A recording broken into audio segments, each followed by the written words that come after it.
Bapak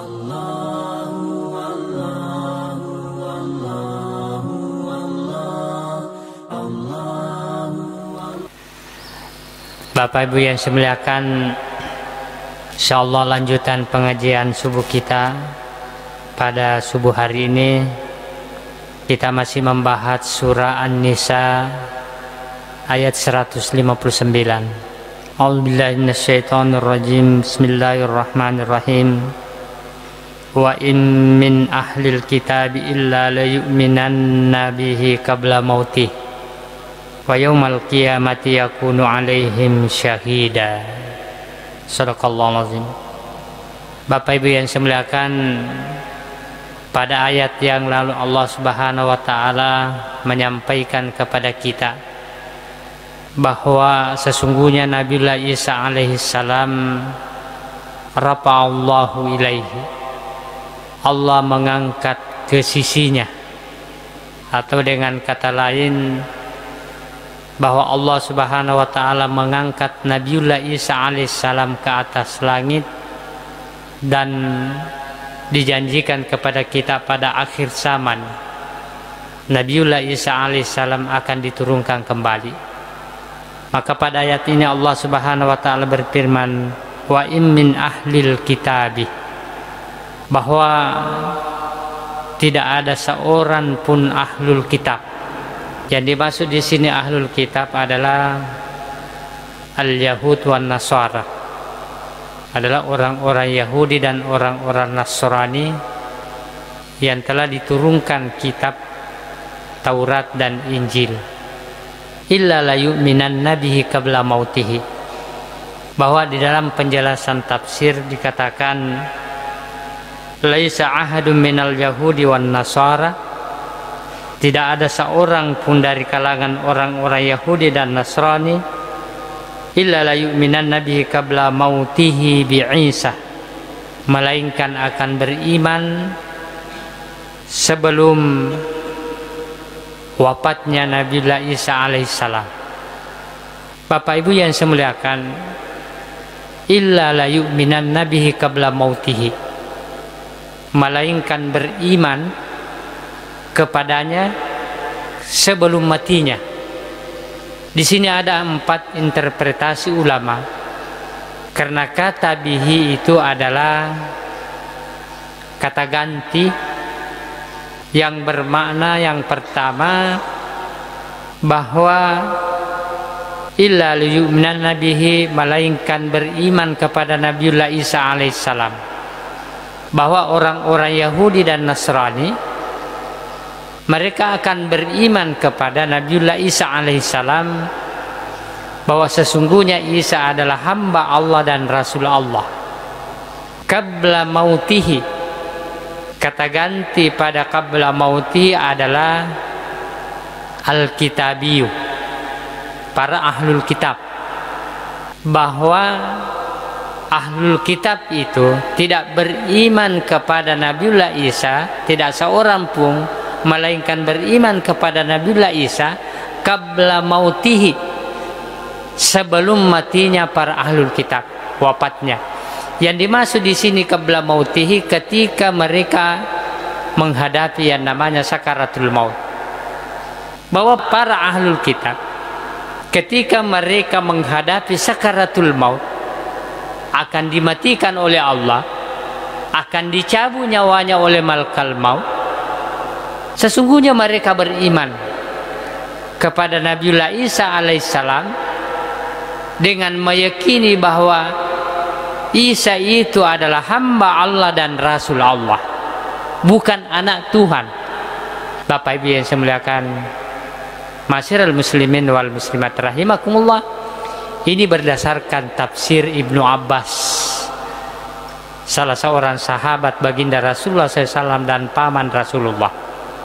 Interpretasi yang kedua, bahwa ahlul kitab itu tidak ada seorang pun yang beriman, tidak ada seorang pun yang tidak beriman kepada Nabiullah Isa qabla mautihi, sebelum wafatnya Nabiullah Isa alaihissalam, bahwa damir pada illa la yu'minan nabihi melainkan dia beriman bihi kepada Nabi Isa qabla mautihi, sebelum wafatnya Nabiullah Isa alaihissalam. Jadi ketika Allah subhanahu wa ta'ala menurunkan Nabiullah Isa di akhir zaman, dan dia juga akan mewafatkan nanti. Jadi ketika Nabiullah Isa diangkat ke atas langit, dia tidak dikatakan diwafatkan, tapi rafa'allahu ilaihi, Allah mengangkat ke sisi Allah, dan akan kembali ke muka bumi ini, dan dia akan diwafatkan sebagaimana diwafatkannya manusia-manusia biasa. Bapak Ibu yang saya muliakan, jadi qabla mautihi, bahwa tidak ada seorang pun ahlul kitab illa la yu'minan nabihi, melainkan beriman kepada Isa alaihissalam dengan keimanan bahwa Isa adalah Abdullah, hamba Allah, wa Rasulullah, dan Rasul Allah. Qabla mautihi, sebelum diwafatkannya, setelah diturunkan dari bumi. Ini berdasarkan tafsir Imam Al-Qatadah rahimahullah. Ma'asyiral muslimin wal muslimat rahimakumullah. Makanya damir yang di sini memberikan beberapa interpretasi. Interpretasi yang ketiga, ada yang berpendapat bahwa illa la yu'minan nabihi, melainkan beriman kepada baginda Rasulullah, bahwa ahlul kitab itu tidak ada seorang pun di antara mereka melainkan beriman kepada baginda Rasulullah qabla mautihi, sebelum Allah mencabut nyawanya para ahlul kitab. Mereka beriman kepada baginda Rasulullah sebagai rasul yang terakhir diturunkan, dengan berdasar kepada bahwa beriman kepada baginda Rasulullah itu berarti juga beriman kepada Isa alaihissalam sebagai hamba Allah dan Rasul Allah. Qabla mautihi, sebelum dicabut nyawanya oleh malakal maut, atau ketika menghadapi sakaratul maut. Ma'asyiral muslimin wal muslimat rahimakumullah. Interpretasi yang keempat, bahwa yang dimaksud dengan illa la yu'minan nabihi, bahwa para ahlul kitab itu mereka tidak ada pun seorang mereka melainkan beriman kepada Allah subhanahu wa ta'ala qabla mautihi, sebelum Allah mencabut nyawanya.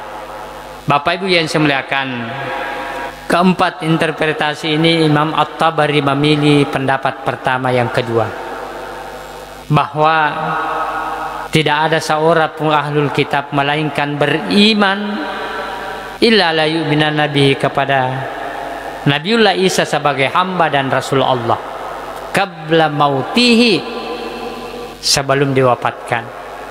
Dan pendapat yang lebih kuat menurut Imam At-Tabari, bahwa tidak ada seorang pun ahlul kitab melainkan beriman illa la yu'minan nabihi, kepada Nabiullah Isa sebagai hamba Allah dan Rasul Allah qabla mautihi, sebelum Nabiullah Isa diwafatkan, berdasar kepada ayat sebelumnya, bal rafa'ahullahu ilaih, bahwa Allah mengangkat Nabiullah Isa ke atas langit, ke sisinya, dan dia akan mengembalikan ke bumi, dan dia akan mewafatkan.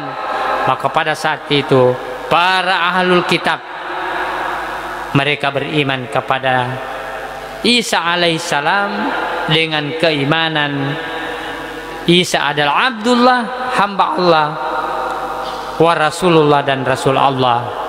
Bapak Ibu yang saya muliakan, ma'asyiral muslimin wal muslimat rahimakumullah. Wa yaumal qiyamati yakunu alaihim syahida. Pada hari kemudian, Bapak Ibu yang saya muliakan, wa yaumal qiyamah, pada hari kiamat nanti, yakunu alaihim syahida, Nabi Isa itu menjadi saksi bagi umat manusia bahwa sesungguhnya dia menjelaskan kepada para pengikutnya, ini Rasulullah, sesungguhnya aku hanya Rasul Allah, ini Abdullah, sesungguhnya aku hanya hamba Allah. Maka dia akan menjadi saksi pada hari kemudian bagi orang-orang yang mengatakan bahwa Isa adalah anak Allah, Isa adalah Tuhan. Wa yaumal qiyamati yakunu alaihim syahida. Bapak Ibu yang saya muliakan, ma'asyiral muslimin wal muslimat rahimakumullah. Pada ayat selanjutnya, fabi zulmin minal ladzina hadu harramna alaihim thayyibatin uhillat lahum. Fabi zulmin, karena kezaliman yang dilakukan oleh orang-orang Yahudi, haramna alaihimut thayyibat, maka Allah mengharamkan baginya makanan-makanan yang baik, uhillat lahum, yang pernah Allah menghalalkan bagi mereka. Bapak Ibu yang saya muliakan, karena bentuk kezaliman mereka orang-orang Yahudi, maka ada makanan-makanan yang baik yang Allah telah menghalalkan kepada mereka, kembali Allah mengharamkan.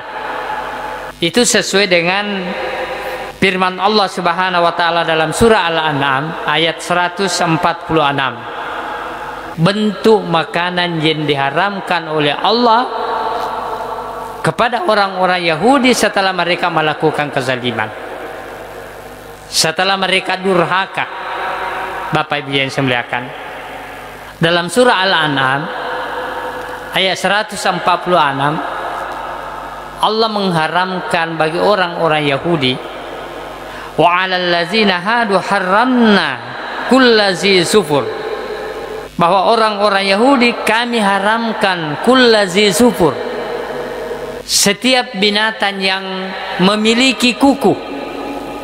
Zizupur di sini yang dimaksud zizupur memiliki kuku adalah jari-jarinya menyatu antara satu dengan yang lainnya, seperti binatang unta, iti kan si sambung jari-jarinya, ada kulitnya yang menyambung.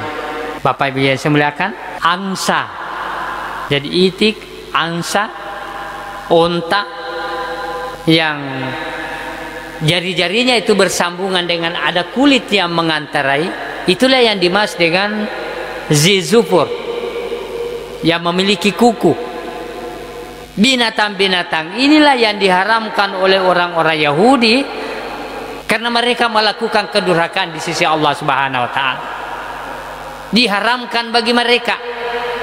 Binatang yang kedua dan yang ketiga, wa minal bakari wal ganam, sapi atau domba dan sejenisnya, kambing, haramna alaihim syuhumahuma.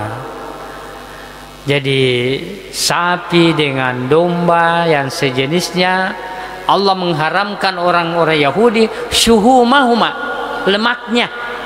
Jadi kedua binatang ini Allah haramkan bagi orang-orang Yahudi memakan lemaknya, illa ma hamalat zuhuruhuma, kecuali yang lemak yang berada pada pundaknya, lemak, illa ma hamalat zuhuruhuma, awil hawaya, atau lemak yang berada pada perut binatang itu dan ususnya, itu dibolehkan. Tapi selain lemak daripada itu tidak dibolehkan. Kalau kita semuanya yang namanya al-baqarah, sapi, semuanya tidak ada yang diharamkan. Bahkan kakinya bisa dibikin kondro, Bapak Ibu yang saya muliakan. Kepalanya bisa dimakan, lemak dan dagingnya bisa kita makan, tidak ada diharamkan. Tapi orang-orang Yahudi karena kezaliman mereka, Allah mengharamkan lemaknya, kecuali lemak yang ada pada punggungnya dan lemak yang ada pada perut dan ususnya. au makhtalata bi'azami, atau lemak yang bercampur dengan tulangnya karena susah dipisahkan, itu dibolehkan dimakan bagi orang-orang Yahudi.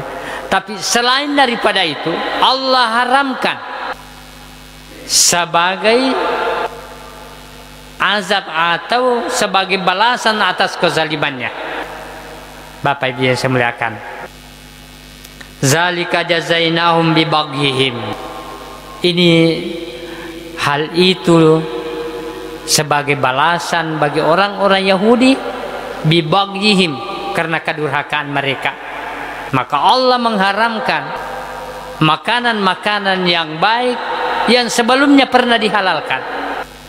Saya ulangi kembali, binatang yang berkuku yang dimaksud di sini adalah binatang yang jari-jarinya bersambungan, seperti onta, itik, angsa dan lain-lain sebagainya yang semacamnya.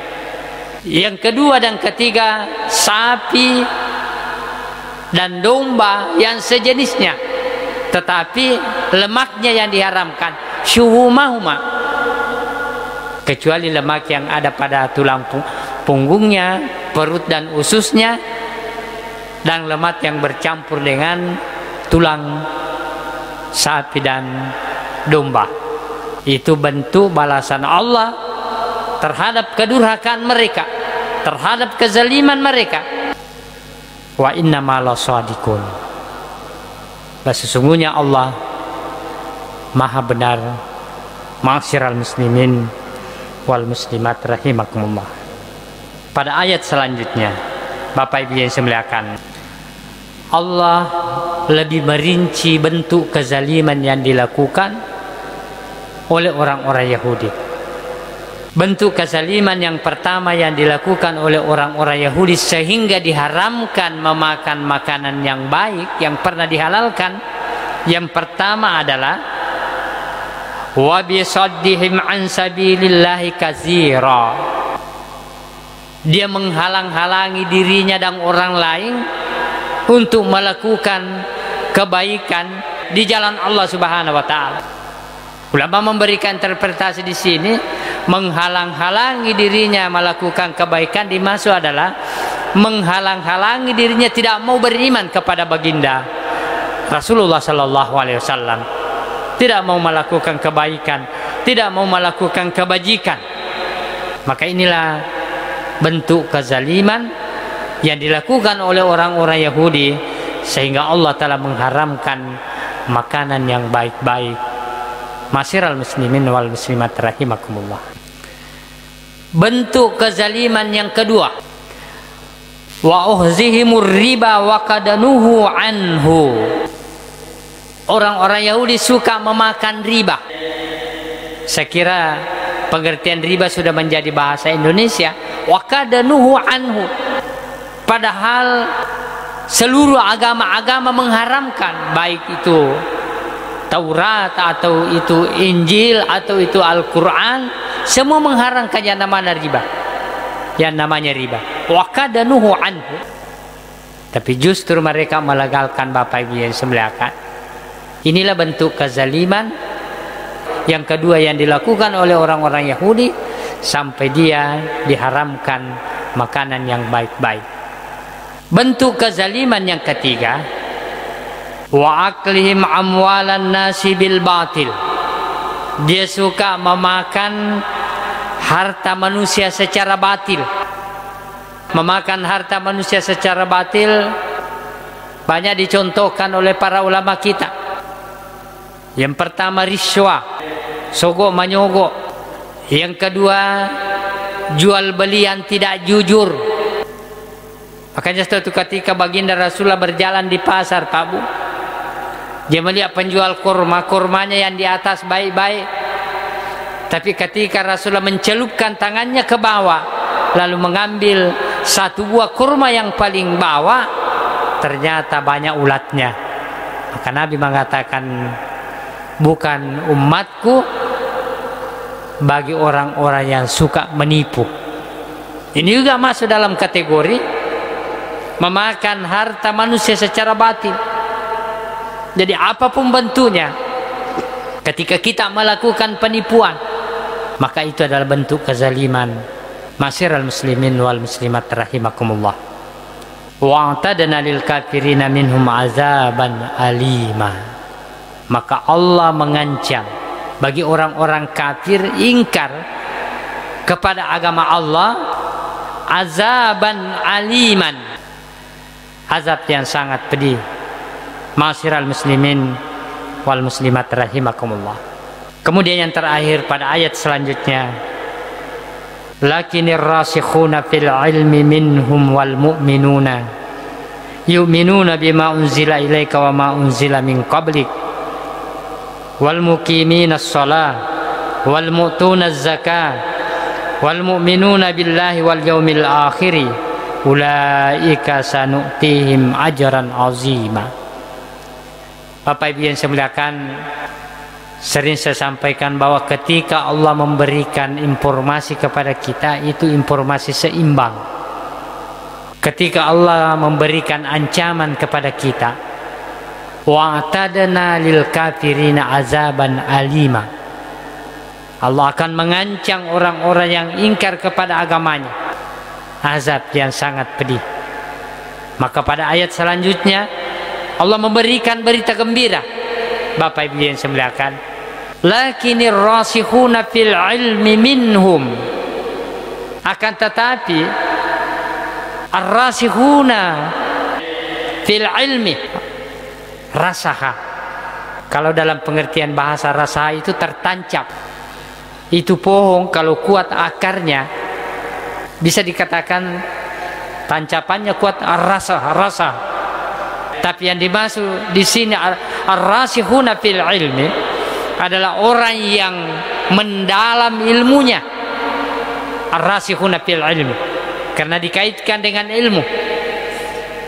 Ar-rasikhuna fil ilmi, orang-orang yang mendalam ilmunya. Minhum, di antara mereka. Wal mu'minuna. Di sini ulama memberikan interpretasi bahwa yang dimaksud ar-rasikhuna fil ilmi pada zaman sahabat, orang-orang yang memiliki kekuatan ilmu yang baik, adalah Abdullah bin Salam, salah seorang sahabat Rasulullah yang awalnya orang Yahudi lalu mendapatkan hidayah masuk Islam. Yang kedua, Ka'ab al-Akhbar. Sahabat-sahabat inilah yang dulunya mereka orang-orang Yahudi lalu menerima hidayah menjadi sahabat baginda Rasulullah. Maka dikatakan ar-rasikhuna fil ilmi, orang-orang ini mendalam pengetahuannya sehingga dia beriman kepada baginda Rasulullah sallallahu alaihi wasallam. Wal mu'minuna, dan orang-orang beriman. Yang dimaksud orang beriman di sini adalah para sahabat Nabi, al-muhajirin wal ansar, orang-orang yang datang dari Mekah dan orang-orang Ansar yang tinggal di Madinah menyatu dengan baginda Rasulullah. Maka dikatakan wal mu'minuna yu'minuna bima unzila ilaika wa ma unzila min qablik, mereka beriman apa yang diturunkan kepada kamu Muhammad dan apa yang telah diturunkan sebelum kamu, yaitu kitab-kitab atau suhuf-suhuf yang diturunkan para nabi-nabi. Bapak Ibu yang saya muliakan, wal mu'minuna wal muqiminas shalah, orang-orang yang mendirikan salat, wal mu'tunaz zakah. Coba kita selalu, kalau kita perhatikan Al-Quran Bapak Ibu yang saya muliakan, itu selalu digandeng dua kata ini, as-shalah waz zakah, salat dengan zakat. Kalau ada orang bagus salatnya, lalu dia memiliki harta yang cukup untuk dizakati, lalu dia tidak zakati, maka tidak sempurna keimanannya. Sebaliknya begitu, kalau ada orang rajin berzakat tetapi dia tidak salat, maka tidak ada gunanya zakatnya. Bapak Ibu yang saya muliakan, makanya Allah selalu menggandeng wal muqiminas shalah wal mu'tunaz zakah wal mu'minuna billahi wal yaumil akhir, orang yang beriman kepada Allah dan hari kemudian. Ulaika sanu'tihim ajran azimah, Mereka ini diberikan ajaran aziman, balasan yang bagus. Lawannya tadi azaban alimah. Pada ayat sebelumnya Bapak Ibu yang semuliakan, wa tadna lil kafirina azaban alimah. Maka lawannya ulaika sanutihim ajran azimah. Mereka ini diberikan balasan yang sangat agung, yang sangat mulia di sisi Allah. Ma'asyiral muslimin wal muslimat rahimakumullah. Olehnya itu Bapak Ibu yang saya muliakan, bahwa inti pelajaran kita pada subuh hari ini, bahwa marilah kita senantiasa beriman kepada seluruh nabi-nabi yang telah diutus oleh Allah Subhanahu wa taala, baik itu dikisahkan dalam Al-Quran ataupun tidak dikisahkan, mulai daripada Adam alaihissalam sampai baginda Rasulullah, tanpa mengecualikan nabi-nabi lain. Maka mereka itulah adalah orang-orang yang imannya sangat benar di sisi Allah Subhanahu wa taala. Dan mereka itulah ulaika sanutihim ajaran azima, akan dibalas oleh Allah dengan pahala yang sangat mulia. Ma'asyiral muslimin wal muslimat rahimakumullah. Saya kira inilah pelajaran kita pada subuh hari ini. Mudah-mudahan Bapak Ibu yang saya muliakan, dengan adanya kita mengikuti majelis ta'lim di subuh hari ini, kita akan mendapatkan ajaran azimah, pahala yang sangat mulia di sisi Allah Subhanahu wa taala, sampai kita dicatat oleh Allah sebagai orang-orang yang beriman. Saya kira Bapak Ibu yang saya muliakan, demikian pengajian kita di subuh hari ini. Mudah-mudahan kita senantiasa mendapat hidayah dan inayah dari Allah Subhanahu wa taala, dan kita terhindar daripada bentuk-bentuk kezaliman yang telah dilakukan pada umat-umat yang lalu, sehingga kita mendapatkan hidayah dan inayah dari Allah Subhanahu wa taala. Allahumma fiq laqamit tariq. Wassalamualaikum warahmatullahi wabarakatuh.